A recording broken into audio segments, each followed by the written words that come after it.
Welcome, everyone. Welcome to EllieMD's live educational series. We're so excited to have you here today at EllieMD. We're committed to educating our community and empowering you all with the knowledge to build a healthier future. And tonight is all about learning together and discovering what it takes to live with clarity, vitality, and resilience. I'm Lauren Nasheer. I'm the Director of Medical and Pharmacy Operations at EllieMD. And I'm Sam Thompson. I'm the Medical and Pharmacy Operations Manager. And today we are so thrilled to welcome back Dr. Tatiana Habanova, a board certified chiropractic neurologist and functional medical medicine practitioner with over 25 years of clinical experience. As the founder of Palm Beach Brain Center, she focuses on neuroperformance, hormonal health, concussion recovery, and long-term brain vitality. Dr. Habanova is nationally recognized for her work in functional neurology and women's health. She's passionate about guiding individuals through midlife changes, helping them manage brain fog, hormonal shifts, and metabolic health using advanced tools like peptide therapy. Her unique approach combines neuroscience, longevity science, and practical wellness strategies to help people feel sharper, stronger, and more vibrant at every stage of life. Dr. Habanova, we are so grateful to have you here. Thank you for coming. You've mentioned before that the future of brain health isn't just about surviving, it's about optimizing how we think, feel, perform, and age. Without giving away too much information, what makes you excited for the future of brain health? Well, thank you so much, ladies, and hello, everybody. Thank you for having me this evening. I'm excited about this conversation, and that is such a great question because we are at a point now where we know that the brain actually is adaptable, that it is no longer fixed as it once was thought for a very, very long time, that sort of the brain you have is the brain you have, and things happen throughout your life, injuries or whatnot, metabolic things, that's just sort of what happens if there's cognitive decline or changes to brain health and brain function, mental health, mental function, then that's just sort of how it is. And that is so not the truth anymore. We now know that the brain has the ability to rewire itself, and neuroplasticity is the way we go about doing that. And so I'm excited about the future of brain health and longevity, particularly because of powerful tools like peptides that allow us to make those, longevity changes and really thrive and optimize in all stages and, times of our life. So it's been really a rewarding path that my career has taken over multiple decades as it's evolved over time. And I'm just excited about what's possible for people. I love that. I think it gives people hope to know that, they're not stuck this way with effort or additional assistance. Like you can really change the outcomes of your daily life. And just the growth mindset is so important. And this kind of ties into maybe placebo effect. Is this something that researchers maybe first kind of started thinking about when they saw placebo effect with medications? Well, sure, definitely placebo effect is very real. I mean, just, you mentioned mindset. And so the thought, the belief system around something, if one believes that something's possible, then it most likely will be. And then also the nocebo effect, which is the reverse of that. And if I may share a quick story, something that really shifted how I viewed a lot of things, actually, and particularly the belief system, was an experiment was done quite many years ago now, but it had the researchers had two groups of patients. One who, were just very anxious, right? They were just really high strung, and they needed something to calm them down. And then the other group is the opposite. They were a little low, maybe a little bit depressed, and they need something to pick them up. Yeah. So these are the two groups, and the researchers had the medical doctors work with each team, and the researchers gave the physician the medication to give to the patient. So the physician was in the blind, basically, and what they believed. So for the group with the people who were very anxious and they needed something to kind of chill them, right, calm them down, the physician believed he was giving them something to calm them down. But actually, what the researchers gave that physician was stimulants. So you don't want to give someone who's already kind of anxious a stimulant, right? But that's what they were given. And then the contrast in the other group, that physician believed they were getting medication to give the patients that were depressed something to lift them up. But actually, they were given depressors, antidepressants, actually. So what ended up happening is, believe it or not, what the physician believed they were giving and the patient believed they were receiving was opposite, which actually was in the medication. But guess what happened? The people that were anxious chilled out, and the people that were depressed had a little bit more lift. So it just goes to show that that mindset really overrode the chemistry and the pharmacology of the medications that were delivered. And that really just stuck with me when I was, a young physician. And I was like, wow, it really does matter. And so that's why being able to share information like this for, with your platform and your audience to say, yes, brain changes are possible. They may take time and they need the right tools and they need the right strategy for each person is obviously very unique. So we want to have personalized medicine and personalized approaches, but it is possible for every single person. I love that study, and that like takes it a step further than those studies that do just a sugar pill, like this is giving you the opposite. And the fact that you're getting the opposite effect just shows how powerful the placebo effect is in mindset. Is there like a practical tool or practical toolkit that someone watching today can take away from that study and from that idea of placebo effect? What do you mean by that? Like in Like terms of everyday tools, tangible, practices that for would, brain health? yeah. Yeah, absolutely. When we look at brain health and wellness, and longevity medicine, especially around brain performance, many people usually think about that around cognitive performance, particularly. Of course, the brain can do many, many things, but cognitive performance is really the important part of that. So our executive functions, memory, planning, organization, things like this, motivation, etc. So that's really what people want to be able to continue having. And so when we think about that, we can't just take a one prong approach, because brain health or cognitive health is not that. There are multiple components that put together will improve brain health or cognitive vitality.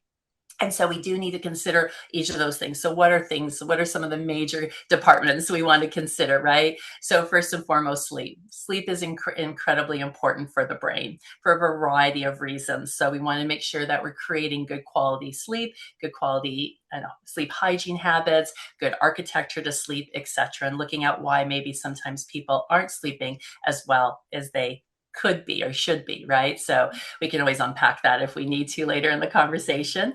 The other part is obviously exercise. So we know that the same pathways that promote movement, especially in the legs and the lower part of the body where we have more muscles than our upper body, but literally all muscles are game. As we exercise our muscles, our musculoskeletal system, we actually are piggybacking off of the same cognitive pathways. So we got to remember the brain is a network, right? So there are single pathways and this neuron connects to that neuron, etc. But there's hubs and networks, and we need to work in concert together. So by being physically active and being able to move through space, that feeds the brain, and that's really important, particularly for the frontal lobe where cognition lives. The other things we want to look at is diet. So, exercise and diet always go together. And when we think about that, we want to make sure that we're eating quality foods, good macronutrients, of course, kind of taking out all of the chemicals and preservatives and things that we know that aren't healthy for us, and minimizing our sugar intake. But more importantly, when it comes to brain health, we have to look at carbohydrate metabolism and how well does that person's body or system handle carbohydrates. So if someone is having a hard time managing carbohydrate metabolism, they're going to create like an insulin resistance kind of situation, a metabolic syndrome, and that significantly affects the brain. So you got to remember the brain's a very metabolically active tissue. It uses at least 20 to 25% of your caloric intake a day just to keep the lights on and running, right, and do all its processes. So it's very metabolically demanding. And if one can't have access to good quality sources of fuel, which for the brain would be glucose or fats for fuel, so if we're not able to make enough energy for the brain, then that is an issue there, right? So we really have to think about that. And we think about what goes on the vascular system. So as well, we need to be looking at what our vascular health is, especially as women enter into those perimenopausal, menopausal years. There is a significant change with obviously the hormones and estrogen particularly. So that has consequences, not only in the brain itself, because there's a lot of estrogen receptors in the brain. So it changes the ability for the brain to utilize fuel efficiently. And so that becomes really tough. And then also the vascular system starts to have, challenges as well when estrogen is not as present. The vascular system isn't as flexible. So we have to look at that cardiometabolic effect as well as not in the body, but also, in the brain. And lastly, looking at stress and inflammation, right? We hear the word, inflammaging. As we age, we just naturally start having more inflammation, and that's very true. But there's also many reasons why people have quote unquote stress, not only maybe in their world where they have psychological stress, emotional stress from our demands we have with our families and obligations and things, but there's also times there could be a lot of internal metabolic stresses or processes that are occurring that may be a little bit out of control or dysregulated. So inflammatory processes, autoimmune conditions that may be known or unknown that are occurring, viruses, bacteria, or other type of pathogenic organisms that are living inside of us and are causing some issues, right? Etc. So that whole category there is another important aspect to consider. So when we think about brain health, there's a lot of different sections to consider. Yeah, it's so interesting that you bring up of how like metabolically active our brain tissue is. And I've even noticed it like after a really long or hard day at the office, I feel so hungry. I feel really drained. And it gets me thinking people who may have like insulin resistance or who are good candidates for GLPs. How can Yeah. GLPs affect this kind of inflammation and metabolism in the brain? Absolutely. That's a really great question. And the research is starting to really expand. And it's been really exciting this last year to watch this area evolve and grow as it needs to. So there's really a lot of movement in the research space now around GLP-1s, moving them away just from weight loss, which of course is necessary too. So I'm going to answer this question kind of from two approaches. Because if someone has a BMI where they are obese, then that itself is has so many comorbidities, right? So just having the ability to bring one's body weight down, and ideally we want to lose body fat, not muscle mass. So there has to be some appropriate coaching and guidance around the use of a GLP-1. And I have to say, I'm always really impressed on how much EllieMD does for education, not just even events like this tonight, but just continuing to provide that knowledge that's needed. So that is a necessity. If someone is in that situation, definitely losing body fat will make a big difference because of all the metabolic elements, the inflammation that occurs, and the comorbidities that exist. But GLP-1s have been starting to be shown that beyond the weight loss aspects, that there are so many additional benefits, especially people who have a BMI that falls into more of an appropriate range, and so they don't qualify for the GLP-1s that would be for the weight loss dose versions, right? So there are now microdose versions for that. And we know that from a brain health perspective, bone health, kidney health, liver health, heart health, carry on. I mean, pretty much every organ system has GLP-1 receptors, and there is value there that's occurring. So we're seeing that across the board. So yes, definitely the ability to have better control over your glucose metabolism, the ability to break down carbohydrates and not create an insulin resistance, which just basically means that when you consume carbohydrates, they're living in your bloodstream for longer than they should. Generally, when we eat, glucose will obviously increase because we've consumed some carbohydrates in our meal, and that's okay. But within about 2 hours, they need to go into the cell and start being broken down for fuel. for a variety of reasons. Well, obviously, we need the energy from those carbohydrates to create fuel. We need the energy to do things in the body. Okay, so that's a necessity. But we also don't want the glucose lingering longer in the bloodstream, because this is where we start creating damage. The actually glucose, who's very good, is going to start making issues in blood vessels, in kidneys, etc. Okay, so it becomes a glycosylated end product, and that's not a good thing to do. And when that happens, it's because insulin, sort of the locking key that's supposed to open the door of the cell and let the glucose in, is kind of not allowing that process to happen. So definitely using GLP-1s to help manage that situation has been, I mean, I personally feel everyone should, most likely, again, depending on your case and scenario, but from a longevity perspective, to have some support as we age in that category, even if you're very dialed in with your health and nutrition and your exercise. So again, it's all case specific, mind you, but for the majority of people, that could be a valuable consideration for their future health. Really helpful. With elevated glucose levels, like in the brain, if it's not being taken up by our cells, can that cause brain fog in people? And can you talk about brain fog and what may cause that? Sure, sure. Yeah, brain fog is was on the diagnosis. That's just a word that people use to kind of describe a little bit of kind of what's going on. And again, they're generally usually referring to some like cognitive aspect. They can't, they can't the word recall, right? It's just at the tip of the tongue moment, forgetfulness, a little cloudy. The clarity's not there, right? Their head's in the clouds, sort of idea. So definitely, a couple things could be happening. If we're not going to be able to provide adequate fuel source to the brain, the neurons that actually need to fire and do these functions, we're not going to get the function. So here we are. So definitely the same type of insulin resistance that can happen in the body happens in the brain. Absolutely. Absolutely.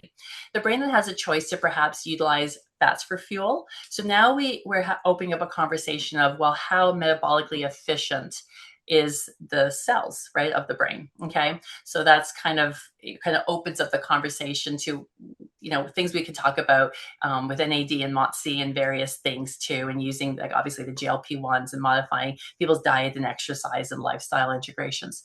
The other thing that can create brain fog that people sometimes don't realize is there is inflammation. If there's systemic inflammation, there's going to be neuroinflammation, and there can be neuroinflammation because there's stuff going on in the brain causing neuroinflammation, or there could be a leaky a blood-brain barrier that is allowing systemic inflammation to come up into the brain.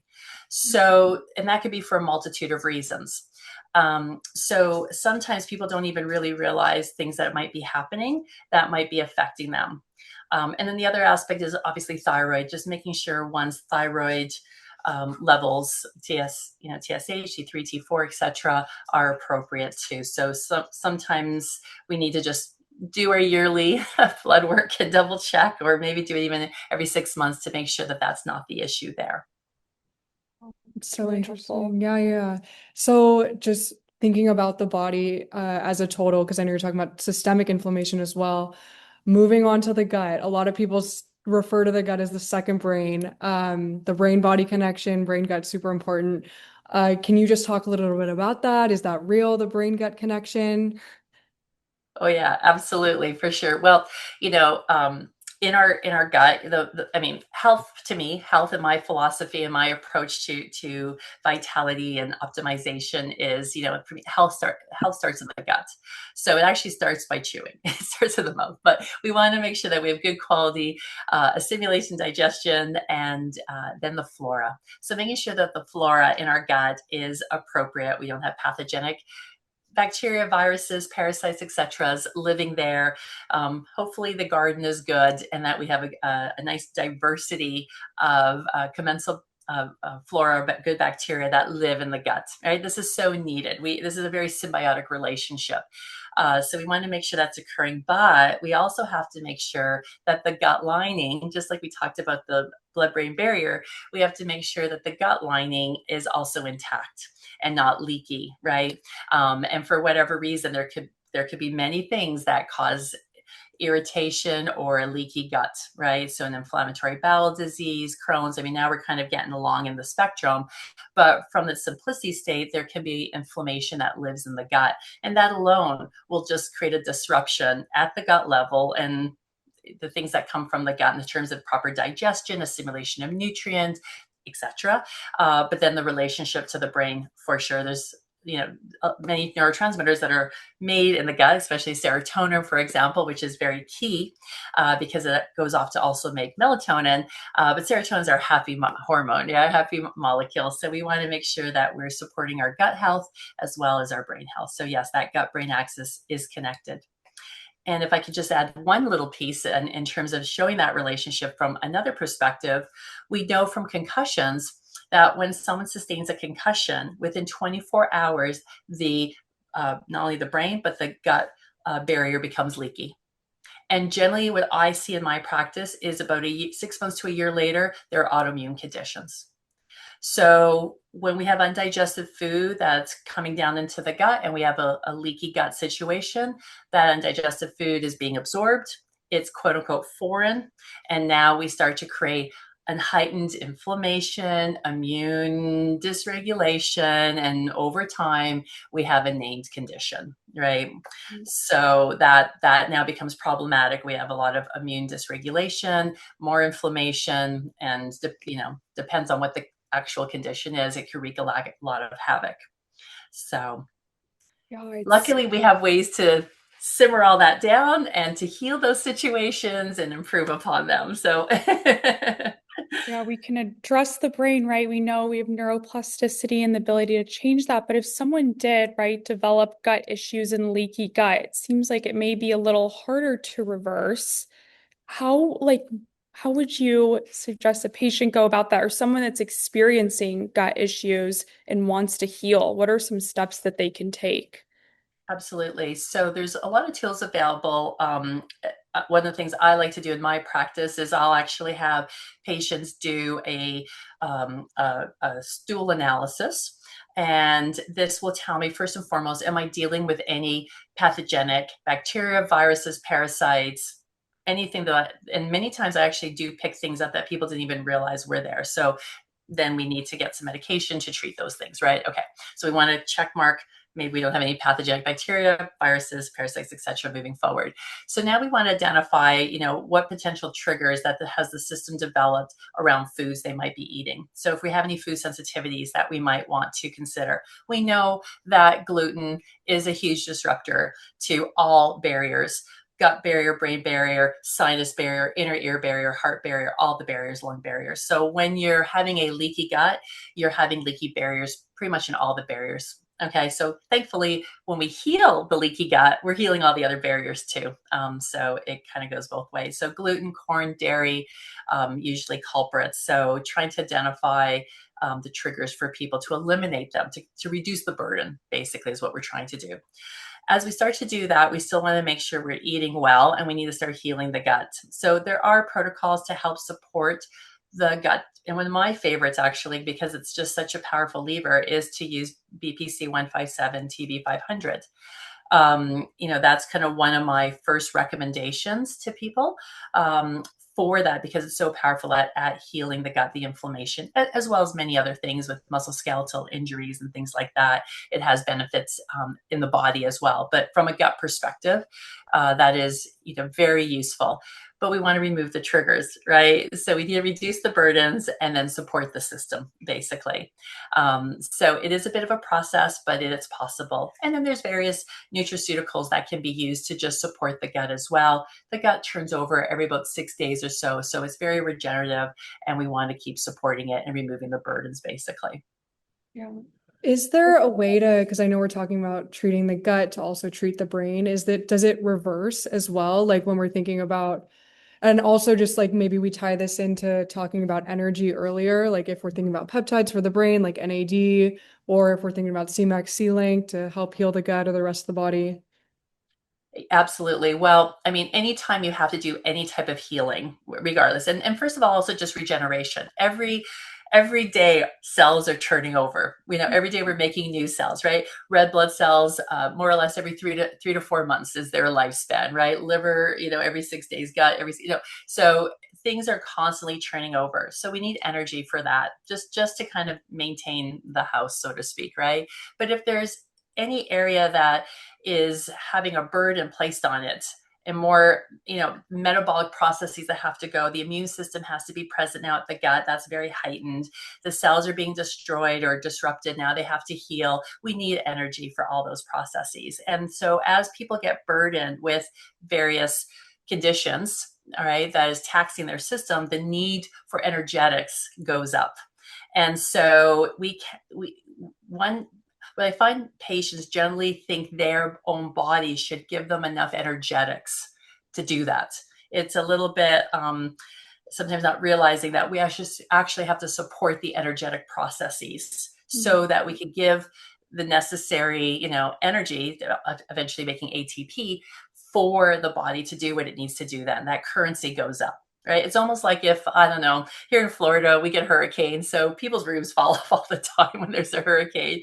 So, your house got damaged, your roof is missing, you're going to now need to replace it. Now, hopefully, maybe the insurance company can cover it. But either way, let's say it's out of pocket, you're going to have to pay for it, right? You're going to have to come up with extra currency. So we look at ATP like currency. So definitely as we age, as we get older in life, our abilities to make energy naturally do go down. So that's another consideration, just where somebody is, if they're in their early 20s, 30s, or 40s, 50s, 60s, 70s, the need does increase for energetics. So like NAD, you mentioned, is a great cofactor. It is a cofactor needed to produce energy in the mitochondria, but supplementing or supporting that and bringing more NAD, for example, in our system, just makes that much easier. And then healing can happen much faster and better.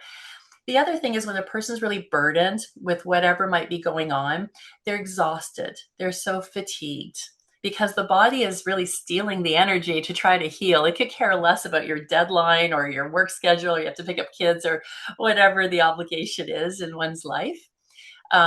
So it really just goes to survival. Yeah. So if you're also trying to carry a full plate of life obligations, whatever that might be for you in whatever season of life you're in, that's another aspect to consider. And if sleep is a bit disrupted and it's not restorative, we're not cleaning house, right? We're not kind of rejuvenating. We're not doing some of the regenerative things like growth hormone production and how it's pulsed throughout the evening. And so some other tools and other needs in our body that we lean into may not be also there to support us that next day.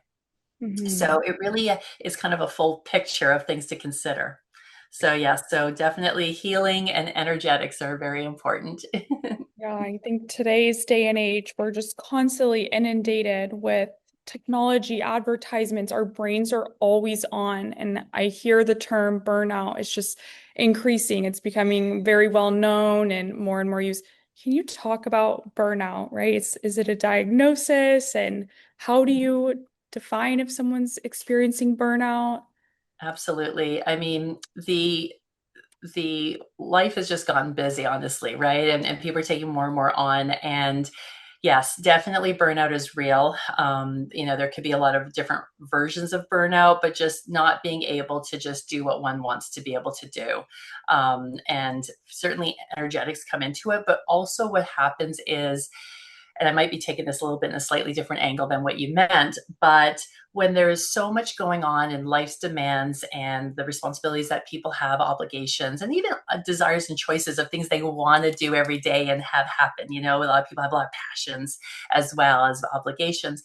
But it can become, when you're not supporting the system and the system's getting a little bit behind the eight ball, a sense of almost like inner anxiety can start happening. And I don't mean that you're a person who might have more of the anxious side or that predisposition. I just mean for anyone, that's just going to be more stress, and it's going to cause a sense of overwhelm or a sense of time urgency, or just not being able to get to everything or have the energy to get to everything, and then feeling bad about not being able to do that or whatnots, right? So now there's just so much more stress being added on to the equation besides a busy already life or a full plate or whatever the case is. So I think personally, we're at a stage in our society, and I wouldn't have said this 25 years ago when I started practicing, because life was very different in the late 90s and early 2000s than it is now, right?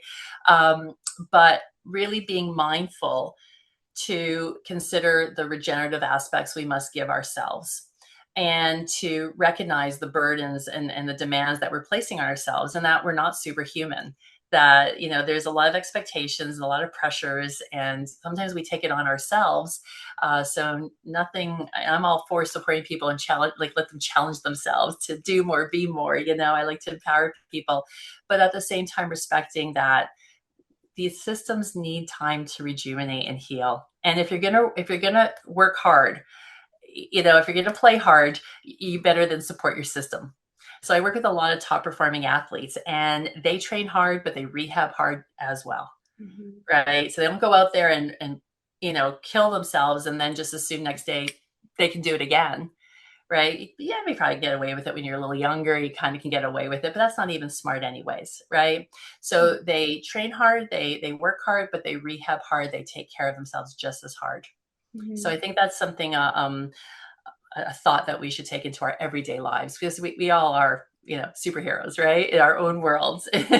We do so much for our families and ourselves in the world. So we need to support ourselves a lot more than we are. I have like a question that's kind of like a double-edged sword almost. As we age, are we more susceptible to burnout?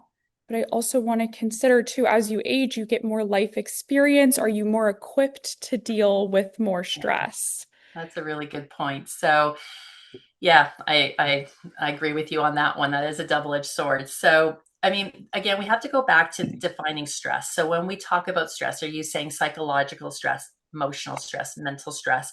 Are we talking physiological stress, right? Chemical stress, metabolic stress, right? So, well, stress is good. Stress, a coal becomes a diamond with given the right pressure, right? So we don't want to stay away from stress. We want to be able to handle stress better and manage it and not get behind the eight ball. If, in case we do, then we need to support ourselves to get out of it. But we want to have resilience. I think that's more the mindset we want to be looking at as we move forward. How can I have resilience to that? So as one gets older, life experience, comes to hand. So maybe that's, part of the resilience is just going through things more often and knowing how to handle them better, right? Not letting them wear and tear on someone, so like on yourself, so emotionally, right? At the same time, living on this planet and be exposed to oxidative stresses and environmental toxins and a life of whatnots, right? If that hasn't been dealt with, they accumulate in the body and they will add burdens, and then there will be more metabolic stressor demands, right? So I think that's a really good question. But stress is needed. Stress is good. I encourage my patients to take on a little more stress in their life, but appropriately, right? And then to have the support and the resources around them, the tools available to, rejuvenate the self, the mind, the body, the soul, right? Thank you for that. And I'm just monitoring the chat. We have some more specific kind of patient health center questions. We'll be sensitive when answering those since we don't know your whole history. But can you speak on essential tremors? If you've dealt with patients in the past, have you ever seen peptides that address this? Yeah, essential tremors. Chris, I just have to answer this very generically. So primarily from a neuroscience perspective, there'll be an area of the brain called the basal ganglia that's just below consciousness. And it's kind of the go and no go. It's the gas and brakes. So it's going to allow something to go through, like a movement, a thought, a feeling, or it's not. So something when you think about about the brain, you got to kind of think of it like the brain's like your car. And let's say you pull up to a red light and you've got your foot on the brake, right? Because it's a red light, you don't want it to move forward, but the engine's running. So the brain is always on. And the brain actually always wants to be excitatory. It always wants to fire. But we need the inhibitory pathways and the inhibitory regions in the brain to be working to put the brakes on, because otherwise our hands and everything would be moving all over the place all the time, right? So we want to make sure that when we want to go, we move our foot from the brake to the gas and we move, right? So we're going to move a hand or speak or whatever the case is. A tremor, and there's a variety of different types of tremors, but an essential tremor is going to be when that brake gas, brake gas, brake gas. You know, have you ever had someone who kind of just sort of creeps along in traffic, right? So they go stop. So the basal ganglia is allowing something to go, but then it's inhibiting, that allows it to go and inhibits. So it's just like a stutter almost, right? It's this like little tremor. So we really need to try to modulate that. And of course, we need to look at the dopamine regions in the midbrain and what's going on in the substantia nigra and, you know, what's happening in our cerebellum and our frontal lobe. So there's, again, hubs and networks and connections. So do peptides, to try to go back to the question, do peptides help? Well, that's a hard question to say directly because that would be a multifaceted approach. I've worked with patients like this, and I have been able to bring their tremors down to, you know, a much more manageable situation. Have peptides been a part of that equation? Yes, based on that patient's needs. But as a general, I wouldn't just immediately think essential tremors peptides. I wouldn't jump to it, but it can be part of the equation. It just depends on what's going on. Yeah, I'm thinking of Solank here. I mean, not that, but just that it does address our GABA neurotransmitters, which is our braking system and calming system. And Definitely, definitely, that would be one of the levers to lean into, because if there is too much excitotoxicity, in the sense where there's too much excitatory neurotransmitters going on or pathways, and we don't have those breaks, Solank, you know, could be a very valuable tool in that equation. Will it do it all? Perhaps. Will there need to be a little more? Perhaps, right? So that really kind of case specific, but it would be something worth considering. Super interesting and helpful to know. I know we are coming up on time, so just as we wrap up, is there one thing that you'd want people to know and walk away from today, and in terms of how to optimize and protect their brain health? and mental health. And Yeah. their mental health. Yeah, I think the biggest thing is to know that the brain has the ability to rewire. And we have the ability, especially if you're working with trained professionals who can guide you and support you, but you yourself have the power in your hands to support your brain health, body health, and really redefine your life. If it's going in a way that it's not what you want, the ability is always there, and that there are tools to support you, multiple tools. Peptides can be certainly a part of that, but that the brain is resilient, you're resilient, the brain can reheal, the brain can, you know, become optimized at any age, at any age. And so that's always possible. And if somebody tells you different, then they're not up to modern science, and don't listen to them. But that our, you know, our outlooks on life, our mental well-being, and all the neural pathways that are existing in the brain that bring out mood and emotion, all the pathways that exist to allow us to be dynamic and functional, you know, can be optimized continuously throughout our whole life. And it's very exciting. So I bless that and wish that for everyone. Thank you so much. This was really, really helpful. And it's just scratching the tip of the iceberg. There's so much more we want to learn. So thank you for joining the community this evening. And if you were invited by someone, please send a thank you to them. Just let them know how it went. Thank you all and have a wonderful Thursday. Right, we'll see you next time. Bye, everyone. Okay. Thank you.